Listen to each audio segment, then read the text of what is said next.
Hello everybody, welcome back to my channel, The Medieval Reader. So it's been a few weeks since I made a Medieval Monday video, but I thought I would do one final one before the new year. And this video is actually quite exciting because it is related to Harry Potter. Today I will be presenting on Nicolas Flamel, or Nicolas Flamel, who is mentioned twice in Harry Potter and the Philosopher's Stone, the first book of the Harry Potter series by J.K. Rowling. So the first time that Flamel is mentioned, Harry receives a chocolate frog card while on the train to Hogwarts. He notices Albert Dumbledore's face, but he doesn't notice the reference to Nicolas Flamel because it doesn't mean anything to him. But later, it becomes apparent that Flamel is actually quite important, because he is the only one in possession of the Philosopher's Stone, which is supposed to give people immortality. Here is what Harry reads on the card. Professor Dumbledore is particularly famous for defeating the dark wizard Grindelwald in 1945, for the discovery of the 12 uses of dragon's blood, and his work on alchemy with his partner, Nicolas Flamel. So, of course, this card is mostly about Albus Dumbledore, but Dumbledore had a partner named Nicolas Flamel. Later, Harry, Ron, and Hermione discover in the forbidden part of the library at Hogwarts that Nicolas Flamel is the one who is responsible for the Philosopher's Stone, which is being protected by the three-headed dog. Hermione reads that Nicolas Flamel is 665 years old and an opera lover, and that his wife, Perenella, is 658 years old. Of course, they are that old because they are in possession of the Philosopher's Stone. But who was Nicolas Flamel? So as it turns out, Nicolas Flamel was a real man who lived in the late 14th and early 15th centuries. He was born in 1340 and died in 1418. He was a scribe and a manuscript seller, but we don't really know much more about him than that. There are a number of books that are attributed to him. However, those books only became known in the 17th century, so that we think that perhaps these are forgeries, that Flamel actually never wrote his most famous book on the Philosopher's Stone. In 1612, a manuscript was published under the name of Nicolas Flamel, and that is the reason why today we associate Flamel with alchemy. However, it is true that in the 15th century, a number of scholars were really interested in alchemy, and a growing number of theologians were fascinated by the occult, mysticism, and the Kabbalah, which is Jewish mysticism.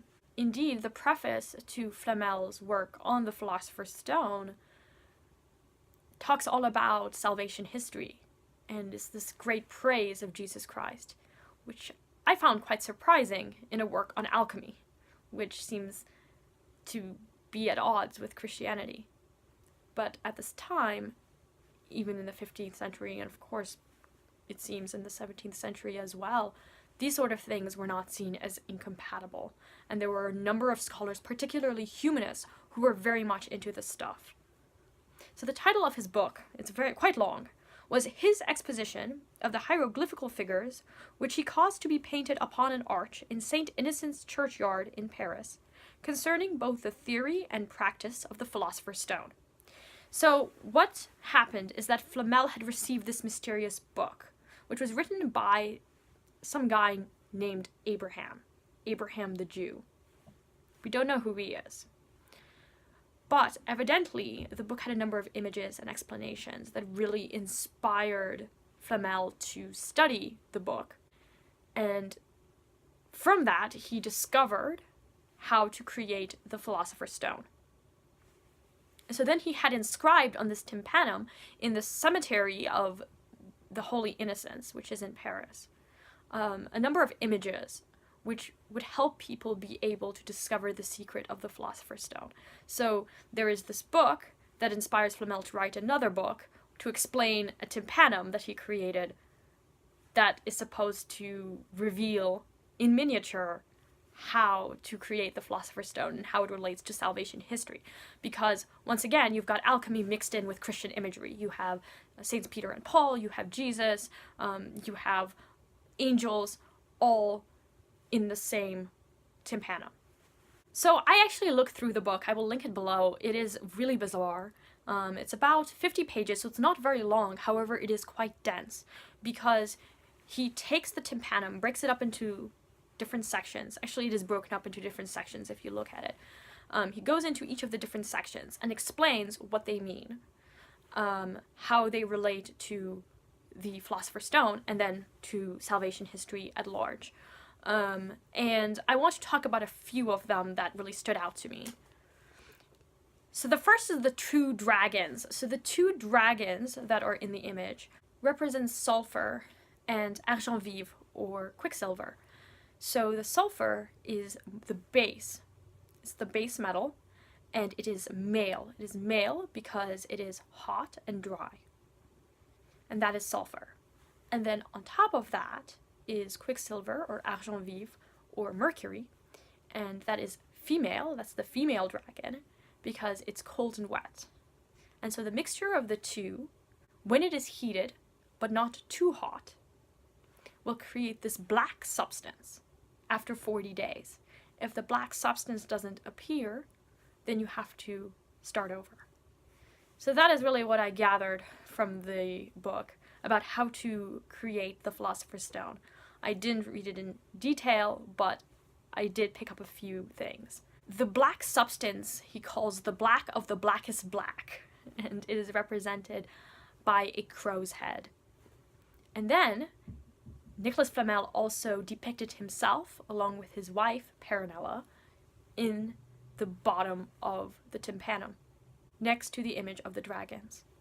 I think that the book on the Philosopher's Stone is actually quite interesting to look through, and the file that I'm going to link below is quite helpful because the images are actually drawn there. If you go on archive.org, which has a number of manuscripts in the public domain, you don't have the drawings to correspond with the descriptions. So initially I had to try to imagine them in my head, but these drawings are quite helpful. They have the whole tympanum depicted and then all the different sections next to the descriptions. So you can see what the connection between the two is. It's interesting that if Flamel was in fact an alchemist who was trying to, discover this elixir of life, he would have been a contemporary of Nostradamus, who was also a humanist, and he is of course famous for his prophecies, which were suddenly quite popular in the early 2000s. Actually around 2000, late 90s, it was really popular because people were really afraid the world was coming to an end and everything.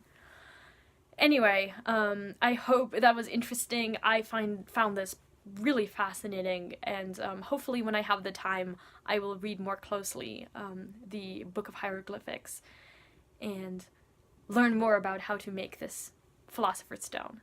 Thank you everybody for watching. I hope you guys have a wonderful new year, and I will talk to you later. Bye now.